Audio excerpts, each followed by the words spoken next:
आज हम इस चैनल पे एक नई सीरीज स्टार्ट करने जा रहे हैं जो है कॉन्ट्रैक्ट लॉ। तो आज हम बात करेंगे कॉन्ट्रैक्ट लॉ के इंट्रोडक्शन के बारे में। तो कॉन्ट्रैक्ट लॉ में टोटल सेक्शन 238 है। पहले इसमें टोटल सेक्शन 266 थे। अब पहले इसमें पूरे टोटल 11 अध्याय थे और अब इसमें 10 अध्याय हैं। इसे प्रारंभिक धारा 1 और धारा 2 है। फिर अध्याय 1 है जो है संविदा की प्रस्तावना की संसूचना, प्रतिग्रहण, प्रतिसंग्रहण के बारे में। फिर है अध्याय 2 जो है संविदा, शून्यकरणीय संविदा और शून्य संविदा के बारे में है, जो धारा 10 से लेके धारा 30 तक है। फिर है अध्याय 3 जो है समाश्रित संविदा, जिसे हम धारा 31 से लेके धारा 36 तक देखते हैं। फिर है अध्याय 4 संविधाओं के पालन के विषय में, जो धारा 37 से लेके 67 तक है। फिर है अध्याय 5 जो है संविदा द्वारा सृजित संबंधों को सादृश्य कतिपय संबंधों के विषय में, 68 से लेके 72। इसे हम कहते हैं संविदा कल्प का सिद्धांत। फिर है अध्याय 6 जो है संविदा भंग के परिणामों के विषय में, जो धारा 73 से लेके 72 तक है। फिर है अध्याय 6 जो संविदा भंग के अध्याय 7 जो है माल का विक्रय, जो अब हट गया है और इसकी जगह ले ली है हमारे माल विक्रय अधिनियम, जिसे इंग्लिश में सेल्स ऑफ गुड्स एक्ट कहते हैं। फिर है अध्याय 8 जो है क्षतिपूर्ति और प्रत्याभूति की संविदा, जो है धारा 124 से लेके धारा 147 तक।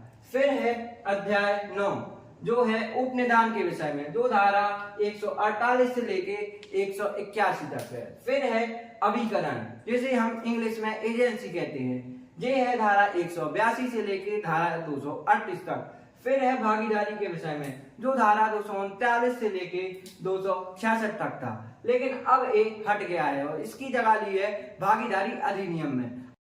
तो अब हम बात करेंगे संविदा के बारे में। संविदा को बनने के लिए तीन चरण होते हैं। तो उसकी फर्स्ट स्टेज है प्रस्ताव प्लस स्वीकृति इक्वल टू वचन।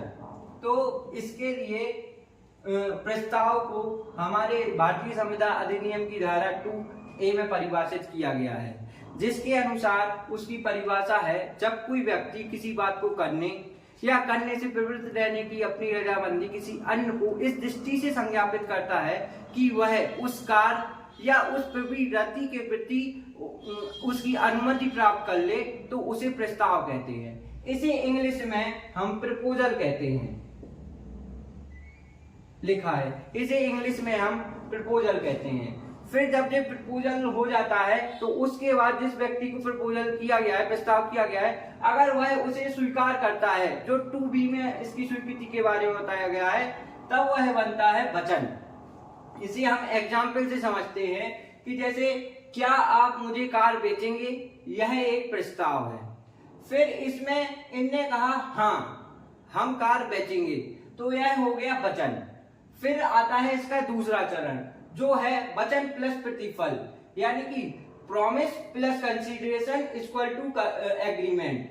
तो इसे वचन को हमारे भारतीय संविदा अधिनियम की धारा 2B में ही परिभाषित किया गया है। फिर प्रतिफल, जिसे हमारे भारतीय संविदा अधिनियम की धारा 2D में परिभाषित किया गया है। इसके अनुसार प्रतिफल की परिभाषा है कि वचनदाता की वांछा पर वचन ग्रहता या अन्य कोई व्यक्ति कोई कार्य कर चुका है या व्रत रहा है, कोई कार्य करता है या व्रत रहता है, या कोई कार्य करने का या व्रत रहने का वचन देता है, तो वह ऐसा वचन प्रवृत्ति उस कार्य के लिए प्रतिफल है। फिर इसके बारे में हम बात करते हैं तृतीय चरण के बारे में। करार प्लस विधि द्वारा प्रवर्तनीय इक्वल टू संविदा, यानी कि इधर पे वचन प्लस प्रतिफल इक्वल टू करार हुआ था। अब हम करार होते हैं तो सारे करार संविदा नहीं हो जाते हैं, उसके लिए विधि द्वारा प्रवर्तनीय होना जरूरी है। तो विधि द्वारा प्रवर्तनीय के लिए हमें भारतीय संविदा अधिनियम की धारा 10 में जाना पड़ेगा। चलिए चलते हैं। तो ये है सब करार संविदा हैं जो सक्षम पक्षकार द्वारा स्वतंत्र सहमति से विधिपूर्ण प्रतिफल और किसी विधिपूर्ण उद्देश्य के लिए और एकक द्वारा उन्हें शून्य घोषित न किया गया हो तो ऐसे करार संविदा बन जाते हैं। तो सक्षम पक्षकार कौन होता है? तो सक्षम पक्षकार के बारे में बात की गई है हमारे भारतीय संविदा अधिनियम की धारा 11 और 12 में। 11 में जो व्यक्ति वयस्क होता है वह संविदा करने के लिए सक्षम है और 12 में जो व्यक्ति स्वच्छित है वह संविदा करने के लिए सक्षम है।